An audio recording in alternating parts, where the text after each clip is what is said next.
All right. Give me a sec here to get started.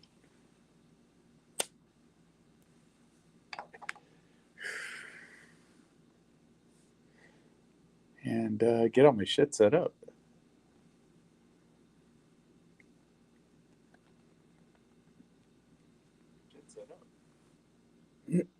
All right, got an echo. That's good. All right, so let's start off with this little bit of business. And I'll let it play. Talk about it in a minute. Oh, shit. Computer's going goofy. All right, there we go. If I can find out which tab this is. All right, here we go. Here we go. On accountability. The casino landlord Vici Properties closed its $17 billion buyout of MGM Resorts real estate spinoff. Review Journal's Eli Siegel explains what this means for the Strip. Even though this is a $17 billion acquisition, guests and even employees of these properties really shouldn't expect to see any noticeable or major changes anytime soon. The buyer is really just acquiring the real estate. They're not operating the properties. Vici, the new landlord, is just really collecting the rent from the companies that do operate these resorts. As part of the sale, Vici acquired several MGM Resort-operated properties, including Mandalay Bay, MGM Grand, The Mirage, and Park MGM. Vici is set to receive more than $1 billion in initial annual rent from the properties. Now to your top stories brought to you. All right. So there was that. So Mandalay Bay is no longer going to be owned by MGM. I mean, it's not that big of a deal, but it is interesting. Going back to 2016, I believe it is, you can see a thing from Sheldon Adelson or whoever the hell it was, who also owns this Review Journal. I think it's the Review Journal he owns. I don't remember. But yeah, the interesting thing about that is they've been trying this for a while. They want to do this in, I guess, Japan or whatever. They want to not be property owners. They just want to be casino. What's up? Yeah, I guess they just want to run casinos. So they don't want to own the property itself. So that's what they're doing. They get rid of all their property, most of their property. It looks like on the Strip, selling all that out. They're gonna basically lease it out. Well, they're gonna run the gaming part of it, and I think the hotel as well. And I guess on the Strip, they're going to be giving that company $1 billion in rent a year, to operate there. So that was something. But yeah, Mandalay Bay, they're offloading that property now. It has nothing to do with the shooting necessarily, because I went back a little ways, and there are stories from, I believe it was 2016, where they're trying to pull this shit in Japan, because Japan was supposed to overturn some anti-gambling laws or something. Everyone's racing to go build casinos over there. So, this was kind of a idea they've had for a bit, but I just wanted to show it because it was interesting. And then another thing, let's see here. Let me get rid of this and stop the sharing of that. And then let's go to some articles. Let's see. Here we go. All right. Now here, some interesting bullshit by the Review Journal. And I'm not sure when these articles were posted. Let me see. December of 2021. So fairly recent. But basically what this is Review Journal watchdog reporting exposed misconduct, corruption in 2021. Now, I believe, I check myself real quick, because I believe, oh shit, why did I get that up? That's weird. Because I believe, who owns the Review Journal?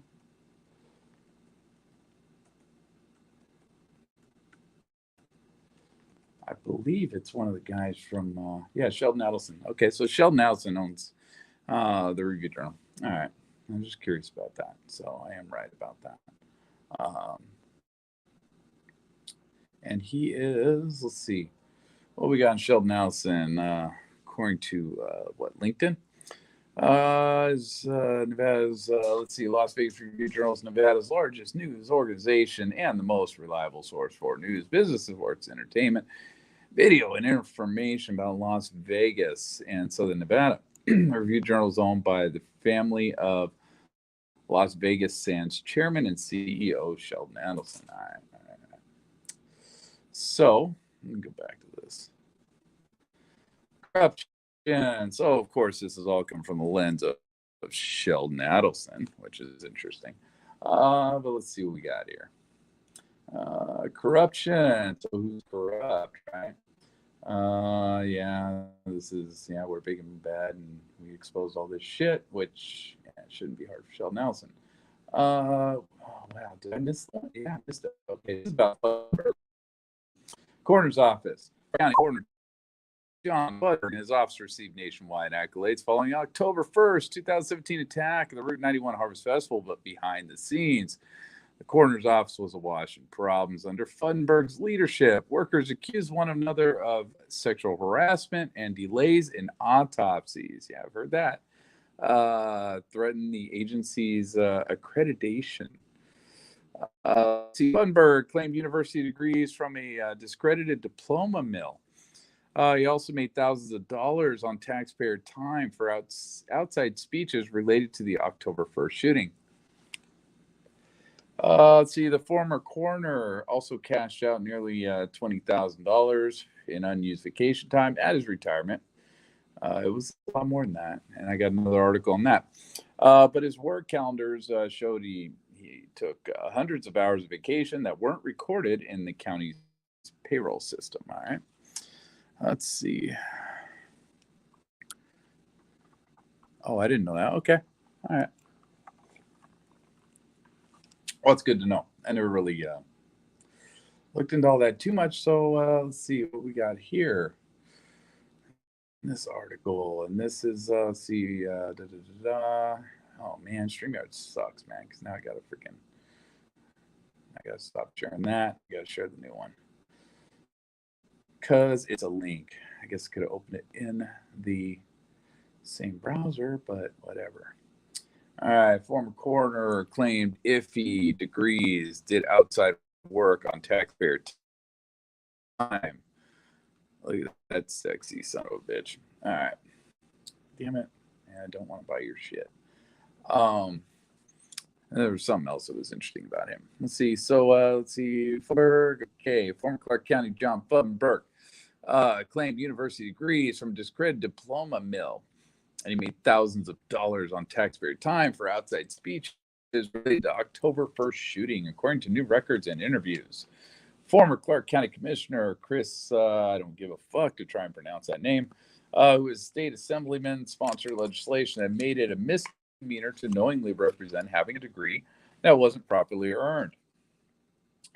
Said she was surprised and disappointed that Funberg claimed the degree and that he may have violated her 2005 law. Good luck prosecuting that shit. Yeah, different rules for different people there. I think it could fit, she said, after reviewing his resume and a 2015 New York Times story about the diploma mill. The AG should look into it, so pass the blame. Yeah, I don't want to deal with it. Let them deal with it. Funberg, who retired in 2020, is currently executive director of the International Association of Coroners and Medical Examiners. Really? International Association of Coroners and Medical Examiners. What the fuck? Did not respond to repeated requests for comment, including an email from a review journal detailing diploma and speech concerns. Let's see, his tenure leading the coroner's office raises questions about the county's oversight of its department heads. In July, the Review Journal, God, I can't speak this early in the morning, revealed Funberg's retirement package, sparking questions about whether he cashed out nearly $3,000 in unused vacation pay, despite his work calendar showing hundreds of vacation hours not recorded in the county's payroll system. As coroner, he also hired his girlfriend's mediation company to do work at the county's expense, raising potential conflict of interest concerns. I wonder what his girlfriend's meditation company. Meditation. What the fuck does a coroner need a meditation company? You're dealing with people that are no longer that are in permanent state, I guess, of meditation at that point. So fuck would you need that for? Let's see, whatever the fuck this guy's name is. Question: how well county human resource staff vet job candidates? Clark County Assistant Manager Jeff Wells, who oversees the coroner's office, said the county recently beefed up background checks requiring fingerprinting for all jobs. Okay, so are you gonna find like what degrees they have and whether they're legitimate through fingerprinting? No. So that was a fucking pointless statement. Wells also said he wasn't aware of two speeches Funberg gave in August 2018 until the Review Journal provided documentation showing Funberg accepted 7,000 time. Oh man, am I lagging? I think I'm lagging. Oh shit, I am. Son of a bitch. Oh man, yeah, I'm gonna lag out there, dude. I haven't done this in a while, man. Getting rusty. All right, there we go. All right, we're back. Let's see. So, Wells also said she wasn't aware two speech Funberg gave. That's because you didn't care to check, apparently, because these fuckers found out pretty quick. Let's see. Any manager has to rely on the judgment ethics of your department head. He said you can only take action on things you know about. What?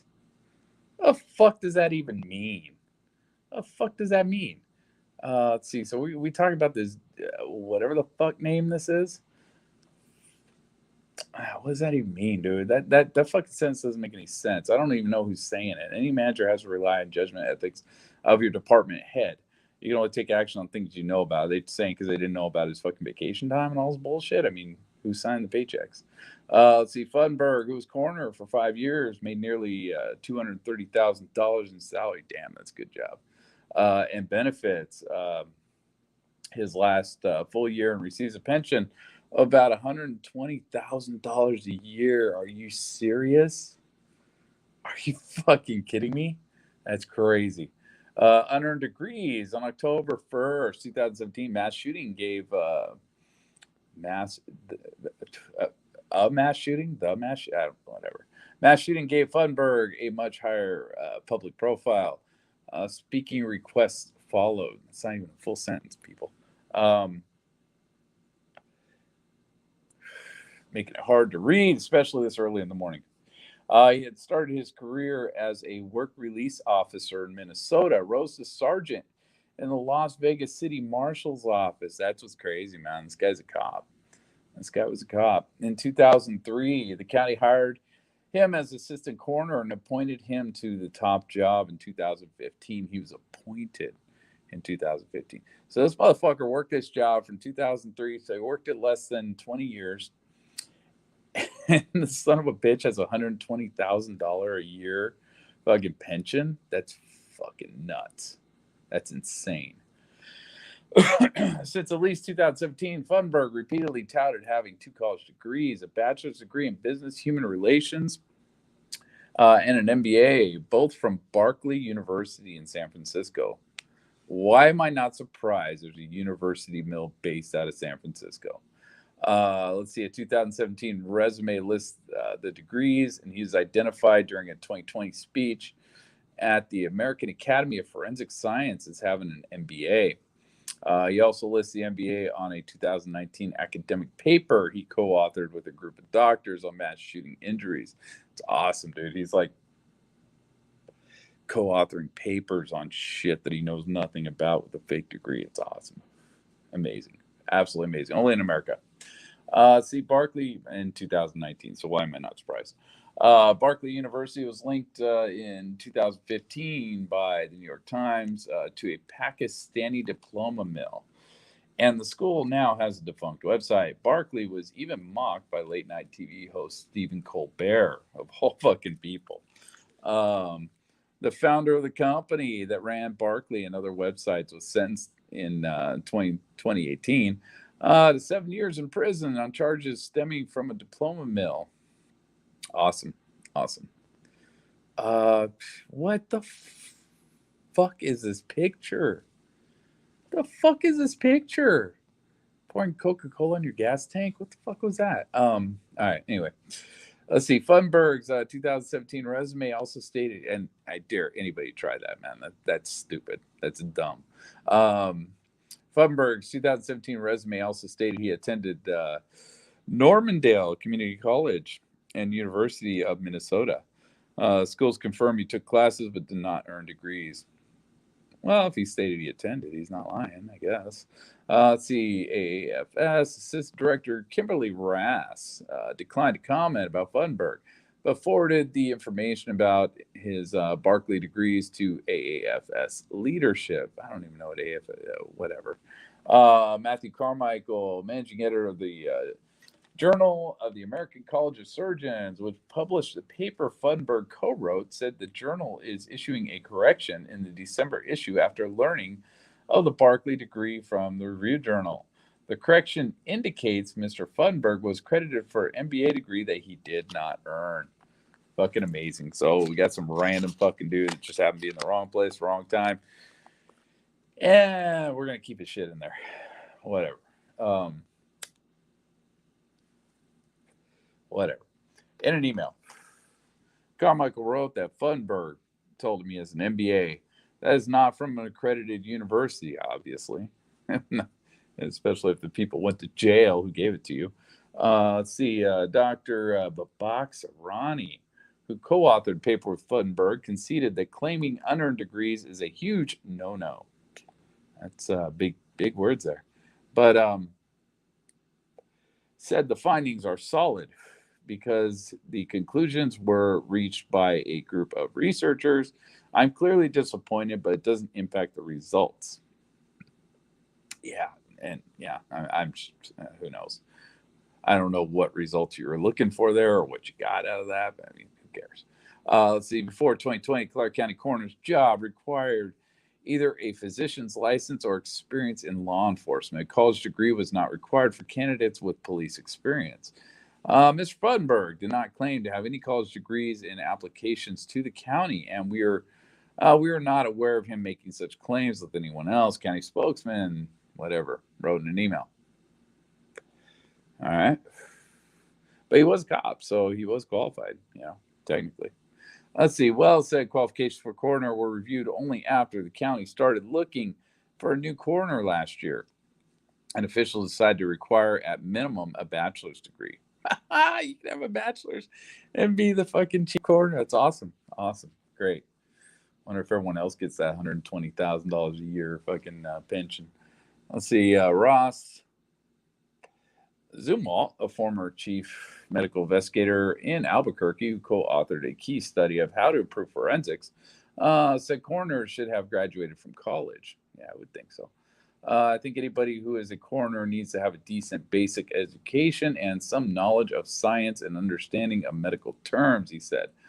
Otherwise, they could get pressured into making some decisions they don't understand. Let's see. Funberg also made insensitive comments during his 2020 whatever speech by using mass shootings to generate funding for video shows. He was not paid for the speech. Do they have the video on that? Is that this video? Yeah. This is the video. I want to see this, man. I want to hear him say this shit. Because that's pretty fucked up. Oh, what? Oh, this thing sucks. Okay, I got to turn the volume on. Yeah, there.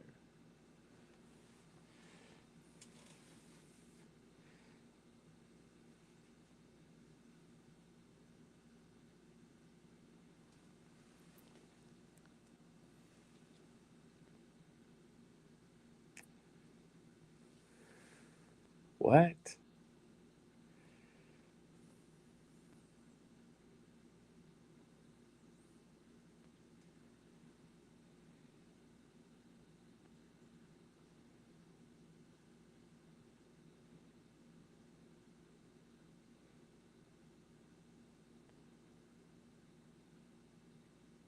Wow.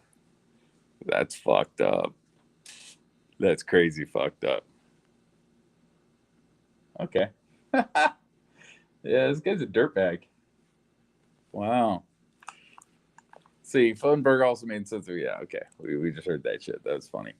Let's see, right now, legislatures are very aware of mass shootings going on. He said, now's the time to jump on them and take advantage of play that sympathy card. Go up there and create some tears if you have to. Do whatever you got to do to take advantage of them and get some money dedicated to our community. That's crazy. That's fucking crazy. That's a stupid thing to say.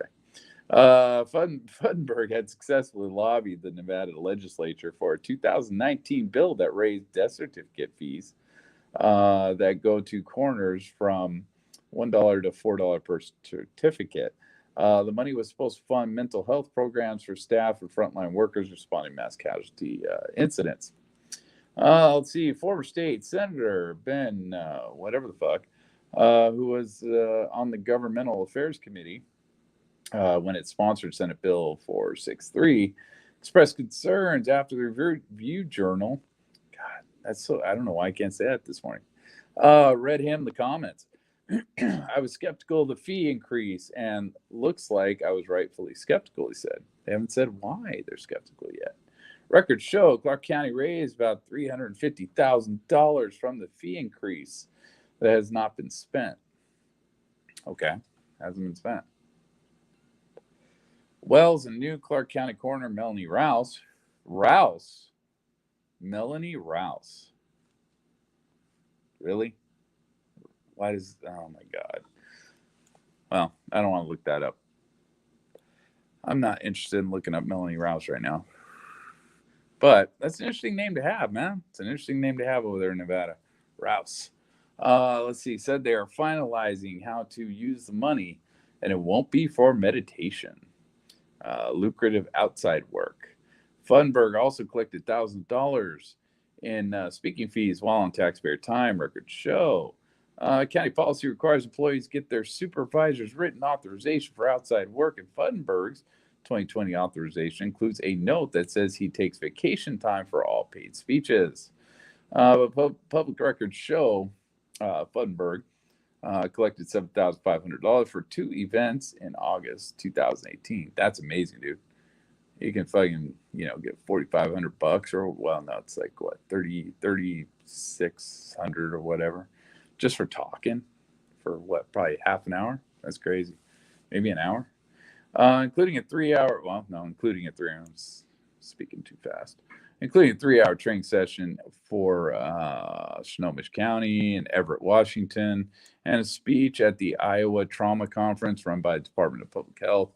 Clark County payroll records show he logged no vacation time for August of that year, despite the calendar listing August 13th, 14th, and August 23rd to August 30th as vacation days in 2018.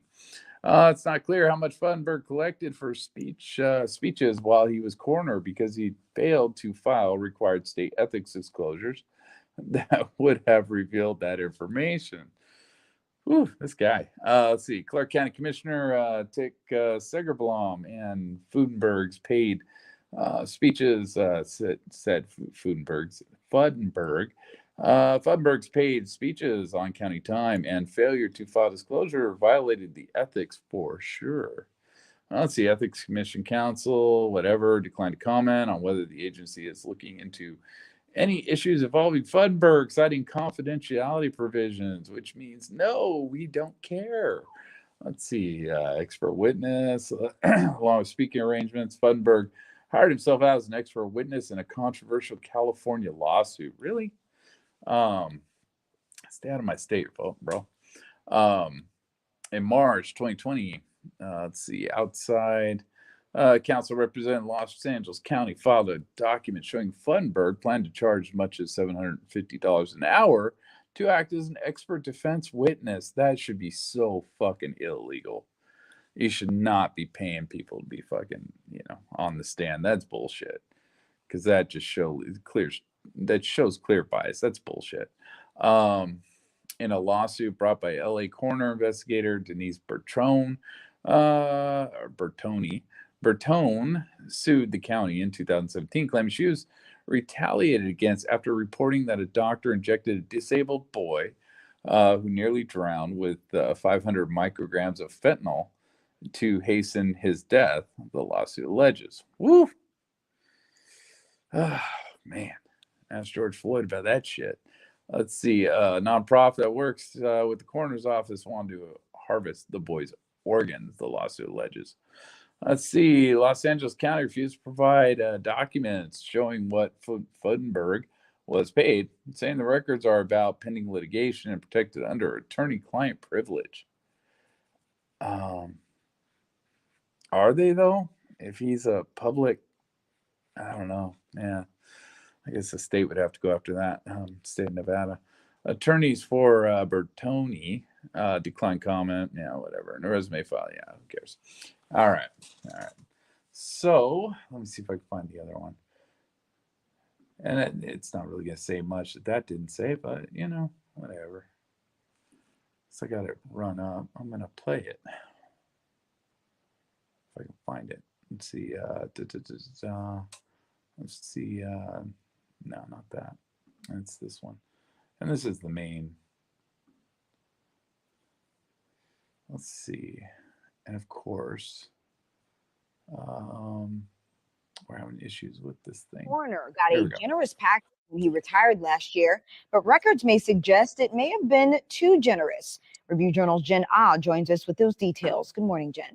Well, Renee, our investigative team found the former coroner received close to a $175,000 retirement package. Now, the part of this package that is raising some eyebrows is the $19,000 for unused vacation and $105,000 for accrued sick leave.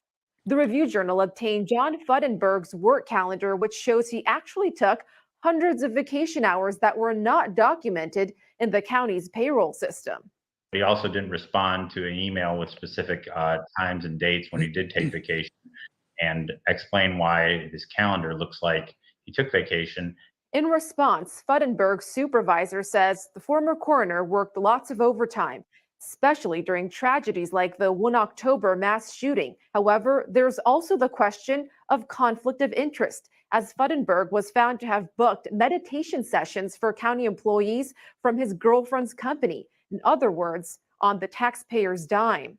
Clark County Commissioner Tick Segerblum says he's going to ask county administrators to look further into these issues. All right. Sounds like a quality individual. Anyway, so this, I don't think this really had much to say. Retirement package question, county oversight, yeah. Let's see, cash out nearly $20,000 in unused vacation pay upon retirement. Yeah. The other one was a bigger number. So, discrepancy raises the possibility that Funberg double dipped, taking time off without reporting it on the payroll, and then claiming the same hours of the vacation payout owed to him when he left office. So that's basis behind most of this. All right. I want to go back to that other article, though. There was more in that other article, actually. If I can find it. Let's see. Watchdog Stories. I said it's interesting that all this comes from Sheldon Adelson. That's what's really crazy to me. I mean, some of these don't matter, but. So, police flaw, discipline, lacks accountability. This is about Henderson. Don't care about Henderson. Let's see, another story. Newspaper found that Clark County Citizen Review Board almost always dismiss citizens' complaints, gets Metropolitan Police Department officers, or sided with the department's internal affairs determination. Out of nearly 900 cases the board received since 2018, only 8 were referred to a hearing panel to decide whether Metro Internal Affairs made the correct decisions in response to a misconduct complaint. Record show, okay. Las Vegas police rarely held accountable for misconduct by the board, and dozens of government employees in Nevada accused of misconduct were fired and then reinstated through arbitration in the past 5 years, despite sustained allegations and supervisors deeming them unfit for the job, kind of like Barson and Hendricks, I guess. Well, it says government employees, but if they're talking about cops, and FBI investigates Las Vegas City Councilwoman. So yeah, that's Michelle Fiore. She's done some shit on the in her election. Don't care about politicians too much. Housing Authority fell under federal investigation. Okay, yeah, I'm not too worried about that. Attorney's client wait years for compensation. Don't care about that. Mesquite leaders out sexual assault victim. This was interesting. There's a race for mayor in 2020, and something about this girl said she was molested by somebody related to one of the people running. Pandemic eviction policies, yeah, I don't care. Metro partnerships, like COVID transparency, don't care. Fire, doesn't matter. Okay, so that's about it. Anyways, I just wanted to play that because I saw that and thought that was kind of interesting. I think the fact that MGM is now basically off the strip, theoretically, even though they're still going to be running the gaming part of their little casinos there. Oh, and then there was a picture of this guy. Let's see, where is this? Where was that? There's a picture of this guy in uniform, Fudenberg, but we already kind of saw that, so not too big of a deal. Of course, we have the picture of him from, the Vegas stuff, which, whatever. But there is a photo of him in uniform somewhere on one of these pages that I thought was interesting, just to know that he is an actual cop. Oh, you know what? It's not going to show up now because unless I refresh pages, I guess. But yeah, I guess it shows he was a cop at some point, whatever. He worked for LVMPD. It's interesting that they automatically kind of threw him in the it's giving me problems. They threw him into that position. It looks like he ran for it originally, then he was appointed to be the head of it. So to me, it's like, yeah, it's kind of interesting that they're oh, damn it, let me get this off. They did that with this guy. I don't see the pictures anymore. But yeah, there's a picture of him in uniform out there standing with a bunch of LVMPD people. And just thought that was interesting. I didn't really realize, I think, before, because I never really looked at this guy. I never really cared. But I never really realized that he was actually a cop at one point, before he went into this office. I always thought he was just some yahoo that ran for the office and got it. But I don't know. He's part of the boys club. So I'm going to leave it with that. I don't want to stay on here too long tonight. I got things to do. So, yeah, have a good night. Stay safe.